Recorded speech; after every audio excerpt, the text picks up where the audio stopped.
Okay, I've spent about half an hour thinking, waxing, and finally putting down the thoughts that I want to about chocolate. I've had this Hershey bar wrapper for the milk chocolate, the dark chocolate, and the solid Easter bunny by my desk now for 2 weeks, trying to inspire me to finish up this journal entry. And I've finally done it. And I'm going to put it on spell check just to see how bad I did. Now, normally, I don't proofread. I'm not a big fan of proofreading, so that's why most of my writings, I sound like an idiot and no one will ever take me seriously because I never proofread them. And that's fine because I don't need to take myself serious. But I am going to proofread this essay, and I'm going to read it to the world and see how it sounds and see if it sounds like it comes from the heart. Like 2 weeks ago, I wrote this little entry. Time to talk more about one of the sweetest subjects in the world, chocolate. It was a very simple entry, and I wanted to think about what I wanted to say with this analogy of chocolate, of milk chocolate, sweet milk chocolate, of the special dark bittersweet chocolate, solid Easter bunnies, and hollow Easter bunnies. And this is what I've come up with. It has been almost 2 weeks that this chocolate-coated journal entry has been on hold. You would think that after 2 weeks of soul-searching and thinking that I would have the answer of why my empty heart feels heavier than it does normally when it is solid. Now, I know that the Easter Bunny is on the hit list of many devout Catholics and many other Christians around the world. On one hand, we have a day that celebrates the story of a man that died to make the world a better place. Somehow, on the other hand, this day ended up being shared with a magical bunny that bounces around from home to home, leaving chocolate behind. That is not such a bad thing. I do not know if they had chocolate back in Jesus' day, but I'm sure that my favorite storyteller of all time would have enjoyed chocolate just as much as I do. Life is a mixture of sweet and bittersweet moments, but you would not be able to tell them apart without each other. Stories need to have happy times and sad times to be real. The world needs that bittersweet dark chocolate just as much as it needs the creamy sweet milk chocolate. And Easter bunnies are infamous for being, see, that's why we proofread, are infamous for being either solid or hollow. It is better to be sweet on the outside and hollow. Is it better to be sweet on the outside and hollow in the middle, or solid as a rock and bitter through and through? I think the Easter Bunny raises some good points. Well, these past few weeks it has been obvious that my efforts to keep my beloved grandma in my home are not enough to get the job done. She is now in a respite home for 2 weeks to give the family a break and decide what is best for the life and happiness of Grandma. Now notice that happiness is always misspelled because I put a Y in it.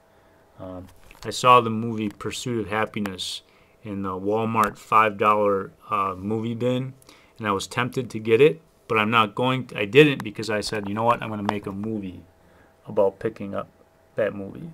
Another Walmart-umentary. So anyway, continuing on. Is my heart solid? Is it hollow? All I know is it's undergoing some strange phenomenon that makes it feel like it weighs 100 times more than it used to. Just running around the block makes me feel like I am made of lead. My fingertips feel so heavy I would not be surprised if I break my keyboard. But that is being part of a family. Bittersweet and sweet moments. And just because my fingers, legs, or heart are heavy, that is no excuse to do what I'm meant to do. My heart is not hollow. It is solid. It is solid because I am supposed to feel this way about sending my grandma to summer camp for 2 weeks.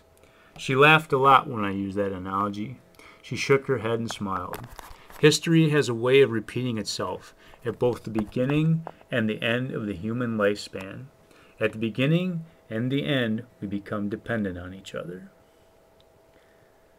I really want to add something, and I might add a paragraph in between, that how the babies and the really, really old people are like a really great example for everybody that's in the middle, that we are all dependent on each other, not just the people, you know, that are in daycare or the people that are in nursing homes. We all are dependent on each other. And I'm tempted to write another paragraph about that, but maybe that's what I'll make my next journal entry about. And that way I can maybe tie my baby Caitlin into it. Well, it's not my baby niece. Continuing on. This indeed might be an end. Proofreading. But it is a new beginning as well. It is time to stand up, get moving again, and let carrying that solid heart of mine make me stronger. It is time to get back to work. All right.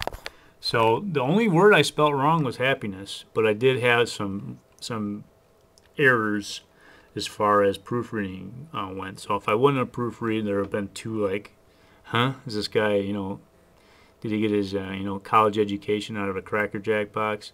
Yeah, I did. But I'm going to publish this, and finally, we'll see how it turned out. Publish is in progress. Please wait. It's going to tell me, oh no. Usually it tells me I have too much information on the site, because I've been writing in this journal for years, and I think I'm running out of memory. All right, there it is. And I don't know how many people read this journal. Not many.